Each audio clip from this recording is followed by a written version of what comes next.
Hello বন্ধুরা, আজ আপনাদের কাছে একটা নতুন রেসিপি নিয়ে এসেছি, পনির পরাঠা রেসিপি। তার জন্য আমি 150 গ্রাম পনির নিয়েছি, ওগুলো গুঁড়ো করে নিয়েছি।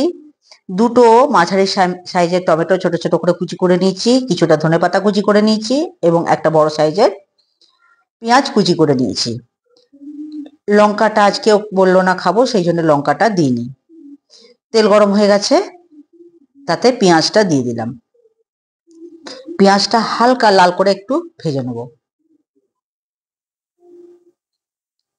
পেঁয়াজটা একটু ভেজে নিয়ে তারপর এতে দেবো একটুখানি হাফ চামচ মতন আদা বাটা। একটু ভাজতে হবে, পুরো লাল করে ভাজার দরকার নেই, একটু উল্টে পাল্টে নিতে হবে, হালকা ভেজে নিতে হবে। এই যে হাফ চামচ আদা বাটা দিলাম, এটাও একটু নেড়ে চেড়ে নেবো, আদার গন্ধটা তাহলে চলে যাবে। এই সময় দিয়ে দেবেন লঙ্কা কুচিটাও দিয়ে দেবেন এবং গুঁড়ো লঙ্কাটাও দিয়ে দেবেন। এতে হলুদ বা কোনো মশলা দিচ্ছি না। এবারে ভাজাটা প্রায় হয়ে গেছে, এবার দেবো টমেটোগুলো। টমেটোগুলো সব দিয়ে দিলাম, এবার একটু ভেজে নেব। টমেটোগুলো একটু নরম হয়ে যাবে, পেঁয়াজটা নরম হয়ে যাবে, তো স্টাফিংয়ে ওগুলো বেলতে খুব ভালোভাবে ভরালে ওগুলো উঁচু উঁচু হয়ে থাকবে না। এবার একটু দিয়ে দেবো নুন পরিমাণ মতন, আগে পনির দেবো তারপর নুন দেবো। এটাও ভাজা হয়ে গেছে, এবারে দিয়ে দেবো পনিরটা, ধনেপাতা লাস্টে দেবো। এবার সব পনিরটা দিয়ে দেবো, গুঁড়ো গুঁড়ো করে নিয়েছি, 150 গ্রাম পনির আছে, গুঁড়ো গুঁড়ো করে নিয়েছি।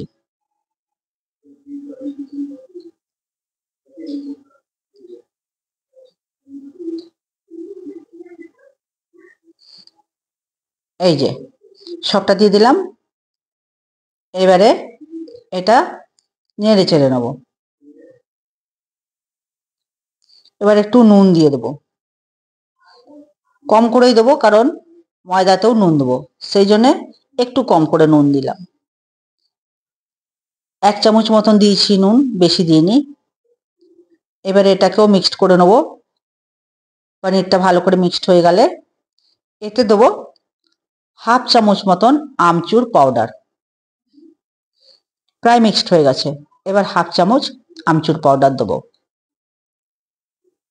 আমচুর পাউডার হাফ চামচ দিলাম, আর সাথে দেবো চাট মশলা হাফ চামচ। চাট মশলাটা দেবো হাফ চামচ। এটা মিক্সড করে নিয়ে তারপর চাট মশলা দেবো। 1 চামচ তুলেছিলাম কিন্তু বেশি লাগলো না, আমচুরও দিয়েছি তাই। যদি আমচুর না থাকে তাহলে চাট মশলা দেবেন 1 চামচ, আর যদি তাও না থাকে তাহলে একটুখানি লেবু দেবেন, একটা বড় পিস নিয়ে নেবেন আর একটু লেবু চিপে দেবেন। এটা একটু টক টক খেতে ভালো লাগে, মিষ্টি মিষ্টি ভালো লাগে না।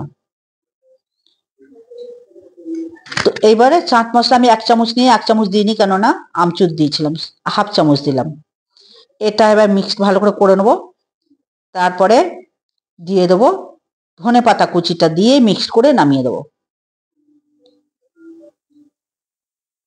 এবার ধনেপাতা কুচিটা দিয়ে দেবো, সবটা হয়ে গেছে।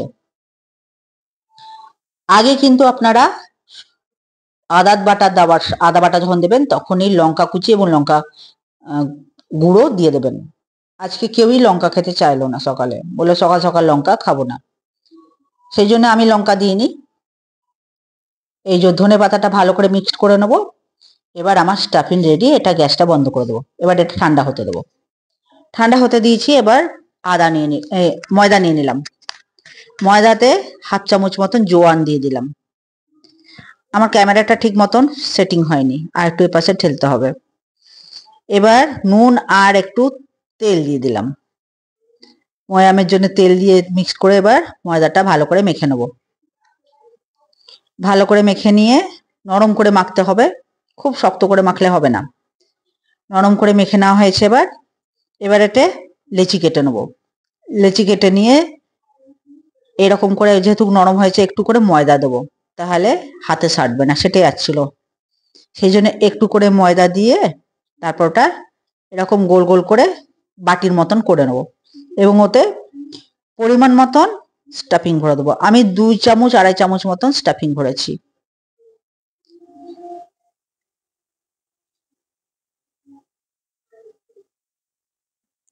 দু 2.5 চামচ মতন এতে স্টাফিং ভরেছি।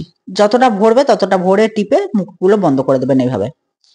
এইভাবে প্রত্যেকটা আগে লেচি বানিয়ে নেবেন। প্রত্যেকটা বলগুলো বানিয়ে নেওয়ার পর তারপর বেলতে হবে।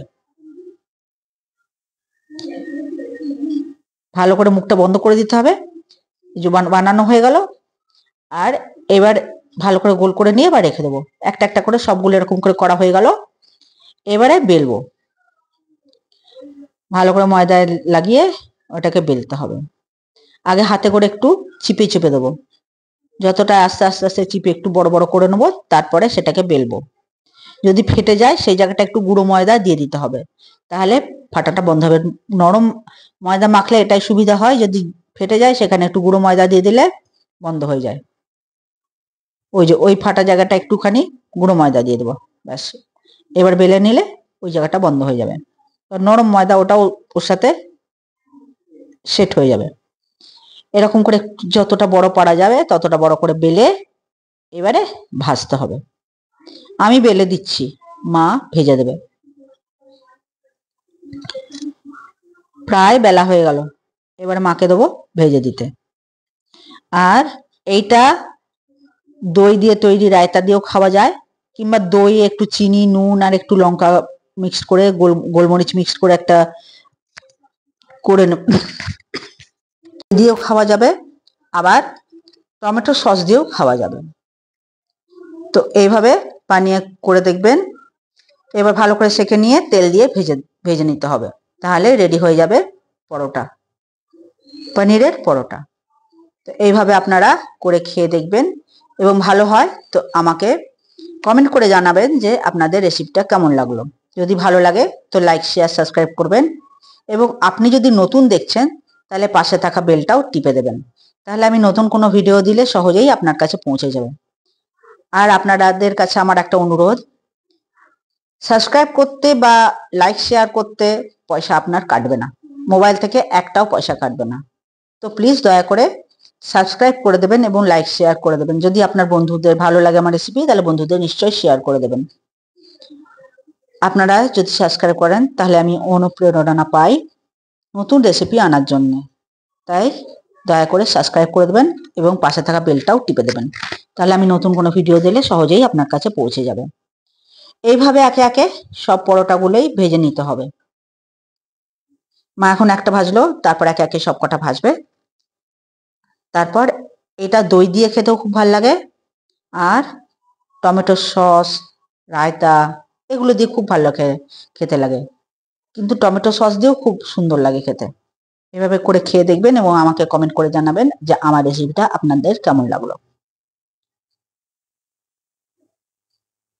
এই যে আর একটা মা করছে, এটাও প্রায় হয়ে গেল। এইভাবে সব কটা করে নেবে, তারপর আপনার দেখাচ্ছি যে কত কটা হয়েছে।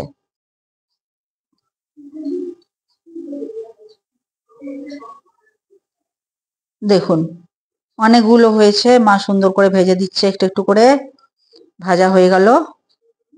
আর আপনাদের এই যখন অনেকগুলো হয়েছে পরোটা, ভিডিও দেখার জন্য আপনাদের অনেক অনেক ধন্যবাদ।